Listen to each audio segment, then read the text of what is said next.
Hello, my friends. Hello, and welcome once again to Stately Vaughan Manor, where Roger and I have returned because it's Wednesday. That means it's Epic Comic Book Wednesday. Every Wednesday, we'll talk about a certain comic book graphic novel or comic book subject. Steve Donoghue on his channel will talk about the same comic book graphic novel or comic book subject. It is our world's finest team up that we do once a week. And this week, we're talking about a tragic event in comic book history, Superman history specifically. We're going to be talking about the worst Superman of all time. Yes, the dark days of 2011 when the new 52 happened and we got this guy. So, the new 52 was a publishing event for DC Comics where they revamped their entire lineup of comic books and comic book characters. It was completely unnecessary, but they did it anyway. So, back in 2011, DC Comics decided they weren't making enough money from comic books. Marvel Comics was getting too much of the market share, so they needed to do something drastic. So the geniuses at DC Comics decided, let's do a company-wide revamp. It worked that time in the 80s. You see, back in the 1980s, there was Crisis on Infinite Earths.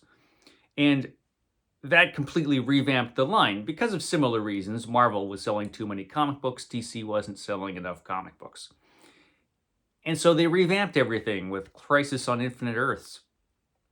And this led to the complete revamp of Superman by John Byrne. And that kind of worked. Because DC Comics, they started selling comic books. And John Byrne's Superman, no matter what you might think of that Superman, it was a success. Superman started selling Superman comic books again. And no matter what you might think of John Byrne's Superman, the character was at least a version of Superman. It was recognizably Superman. Unlike the new 52 Superman. So DC decided to try the same thing again, but on a large scale. And the whole thing, the whole new 52 initiative felt very confused and rushed, and it was kind of a mess. It was a big mess. Some characters had a very hard revamp, like Superman. Other characters, like Batman and Green Lantern, were not changed at all, except for maybe a little bit of Batman's uniform was, a little bit of Batman's costume was changed. But other than that, they seemed to be following the same continuity that Batman always had, which didn't make any sense because this was supposed to be a hard restart. And so all the superheroes were, I think, at the time, supposed to have been around for 5 years. And Batman had 3 Robins. And Batman had his son, which was born, and he was born, 10 years before, 11 years before, when Batman was Batman. Only in this continuity, he wasn't Batman, but he was. It was all very confusing. And Superman was a mess. So, my favorite character in DC Comics, in fact, my favorite superhero of all time, is Superman. And I had heard about this. I had heard that this was going to happen. And this was the first image that I saw. This is from Superman #1. So you'll see Superman's costume is quite changed. They gave him this kind of weird Superman armor kind of thing, which is something no Kryptonian needs on Earth, is armor of any sort. They gave him this weird high collar, which just looks completely wrong. I hate this outfit. And as soon as I saw this, I'm like, but I'll give it a chance. I'd give it a chance. I'm a big Superman fan. I will get whatever Superman comes out. Mostly. This did change that. I stopped buying Superman because this sucked so badly. This started off bad and it just got worse. So there were two Superman comic books going on at the same time. We had Action Comics, which was written by the incomprehensible Grant Morrison, and then we had Superman, which was being written and drawn by George Perez. Or was he just, I think maybe he was just doing breakdowns. Let me see. I know he was writing it. I will find the title page eventually. Here it is. George Perez, script and breakdowns. And then we have, this is our first scene of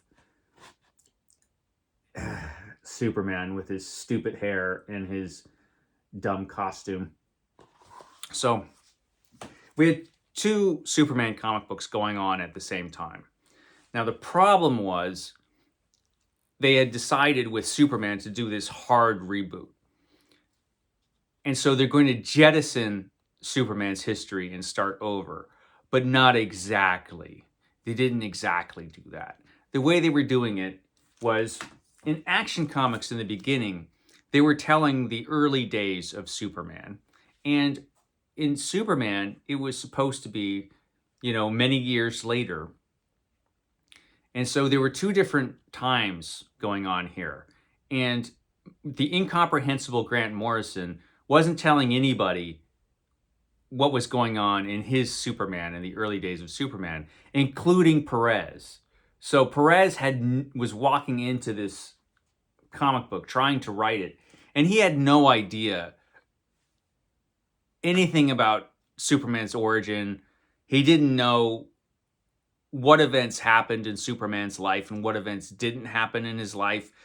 Did he die like that time with Doomsday? Remember when Superman died? Did that happen? No one seemed to know. Many events in Superman's life nobody had any clue about. But he was supposed to be writing Superman years after Superman started his career. And everybody's relationships had been changed. DC decided that Superman and Lois Lane couldn't be married anymore. We can't have Superman and Lois Lane married, even though every single person who read Superman liked the fact that Superman and Lois Lane were married. I mean, this was an earned thing. They had been dating long enough. Everybody liked that relationship. It worked really well. But they decided to change it. We got to change that. So they did. And now Lois and Clark, are they even friends? What's going on with their relationship in this story? Nobody seems to really know, including Perez. So it was kind of a mess. And Perez did have a really hard time on this comic book. And when he would ask questions, hey, I'm trying to write this comic book. What's Superman's relationship with this? And what happened with his origin? And how did these things, he would get no answers. He would either get, I don't know. That's pretty much the answer that he got, because nobody knew. And this is the problem all across the New 52. Some superheroes had this hard revamp, others didn't. Nobody was really clear about their relationships with each other. It was just a gigantic mess. Very, very poorly thought out, including this mess. And I'm not sure who thought of this costume. I don't know who did this costume. I think it might have been, well, I'm not sure. So somebody will tell me in the comments, oh, so-and-so created this costume. This costume's ridiculous. I hate it. Anyway, over on Grant Morrison's incomprehensible book, Grant Morrison was writing the early days of Superman. Now you'll notice that Superman is in jeans and a t-shirt with a little cape. This is how Superman first showed up on the scene in the New 52 verse. This was the cover for the first Action Comics. This is Superman, and what Grant Morrison was trying to do in this early comic book is that he was trying to take Superman back to the Golden Age in a way, in that he made him Superman in the Golden Age was this really tough character that you just didn't mess with, and he was always, going up against crooked politicians and,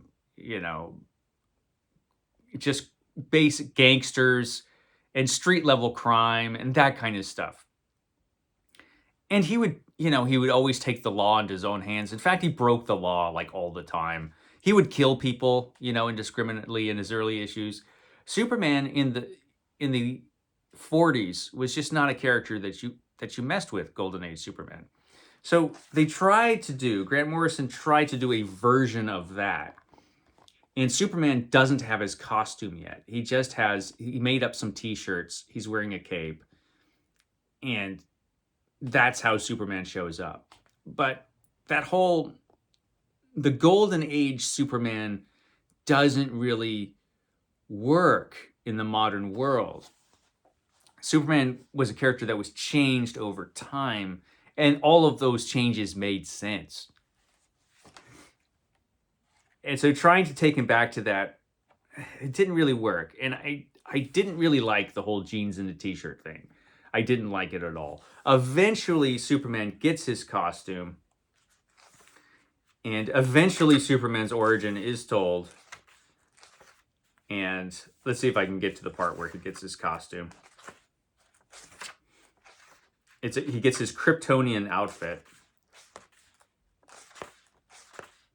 Yeah, here it is. It's just basically a Kryptonian suit. But when he puts it on, it suddenly transforms into the Superman outfit. And there's Superman in his little Superman outfit. And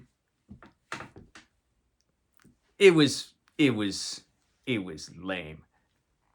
And these issues by Grant Morrison, I don't know that Grant Morrison is crazy, but he might be crazy. He might be. And sometimes he writes some really interesting, great stuff, but sometimes his stuff is just like, what? And Superman was kind of like that. Superman was like, I don't know where you're going with this, and this is just, what? It was a little weird. It was better than this, though. The regular Superman comic book was just mediocre. It was just mediocre. The artwork was actually pretty good. Oh, God. This is Clark Kent, by the way. That's the new Clark Kent. It's not new anymore, but that was the new 52 Clark Kent. But the artwork is okay. It was, decent. But the stories just were kind of, they were just kind of mediocre stories. And it was really annoying trying to read this stuff and just having so many questions. And you do, as a comic book reader, continuity has become important in characters. It's important to know, okay, this character's been around a while. What happened with this character? Do these villains still exist? This stuff is important. And the whole feel of the book was wrong. Superman didn't feel like Superman. He was kind of a wimpy Superman, actually. He just didn't have... He definitely lost something in this translation to this new version.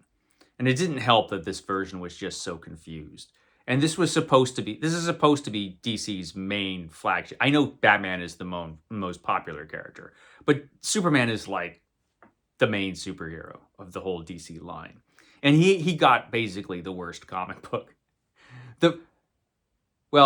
Green Arrow might have been worse in the beginning, but Green Arrow at least got better. This stayed a mess, and this stayed a mess for years. And it was really rough to read this as a Superman fan. And it just kept getting worse, and dumber things kept happening. And eventually I had to leave it. I had to stop reading Superman because I just couldn't take it. Now, the whole New 52 thing lasted about 5 years. Eventually, they got a boost in sales, which is what they wanted, but that boost didn't last. Eventually, it just kind of and petered out to what it was. And in about 5 years' time, everything from the New 52 was pretty much over. And everything kind of reverted to the way it was before. They had, was it Rebirth? Was their event Rebirth? And Superman got good again. Superman actually, the this Superman met a tragic end and died. He died. The character literally died, and everybody was happy. Everybody wanted this Superman to die years earlier, but he just kept hanging around. But he was such a lame character. He did just die. And like I said, everybody was happy he was gone, because then the Superman from the past timeline, who somehow escaped to this new world, that old Superman from the previous timeline returned, and that Superman was still married to Lois Lane, and they had a kid, which was a smart move. So we had a new Superboy, and we got a really good Superman comic book. They tried to, in Superman, resolve all of these continuity confusions and blend all the Supermen into one that had existed into this one Superman. It was a very confused story, and it didn't really make much sense. But I don't know that anybody cared at that point. It just mattered. The only thing that mattered is that we had the real Superman back, and that was nice. And those stories were great. Superman was good for a while because, you had Superman and Lois as parents, and that really worked. And the new Superboy was really cool, and it was a really good comic book for a while before DC screwed that up. DC always has to screw things up. I don't know why, but they did. And they ended up making Superboy age really quickly and becoming gay Superman, all because they wanted a gay Superman. But that is a story for another time. Suffice to say, oh God, this Superman... Look at me. I'm New 52 Superman. This Superman died a sad, pathetic death and was replaced by the real deal. But the time, and this Superman, like I said, was around for years. And for a Superman fan, it was a year of sadness and suffering. It was a miserable time to be a Superman fan. And I just looking at this character just annoys me. Why do I even have these books? Because I'm a Superman fan. What can I tell you? It's inexplicable. But yeah, the New 52 Superman, I hated him. Everybody did. And then he died, and we were all happy. Well, I guess that's all I have to say about it, because I have to go to work. Wasn't that a great episode? Roger's asleep. I will see you next time.